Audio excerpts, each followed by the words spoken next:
দিনের হিসাব করে বেনারস ঘোরা সম্ভব নয়, তবু যদি 2 দিন হাতে থাকে, প্রথম দিনই গেস্ট হাউসে পৌঁছে গঙ্গা স্নানটা সেরে বিশ্বনাথের পুজোটা দিয়ে নাও। তারপরে মা অন্নপূর্ণা মন্দির দর্শন করে মান মন্দির দেখতে চলে যাও, কারণ সবই পায়ে হাঁটা দূরত্বে। এরপর খুব তাড়াতাড়ি দশাশ্বমেধ ঘাটে চলে আসো, আরতিটা দেখতে হবে যে। তারপরে নৌকো ভ্রমণে বেরিয়ে পড়ো। দ্বিতীয় দিন ভোর 5টার আগে পৌঁছে যাও ওশিঘাট। ওশিঘাটের আরতি মন ভালো করে দেবে।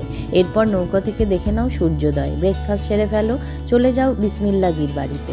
তারপরে অটো ধরে সারনাথে অনেকটা সময় কাটিয়ে ফিরে এসো। সন্ধেবেলা হাঁটতে বেরো গঙ্গার ঘাট ধরে, দেখবে আসল বেনারসের রূপ এবং গন্ধ। মণিকর্ণিকা ঘাট পৌঁছে যাও, বসে থাকো চুপ করে। তারপর গলি ধরে পৌঁছে যাও কাল ভৈরব মন্দিরে। মাঝে দশাশ্বমেধ ঘাটের ফুডকোর্ট থেকে 120 টাকার থালি, লস্যি, মালাইও আর পান যেন বাদ না যায়।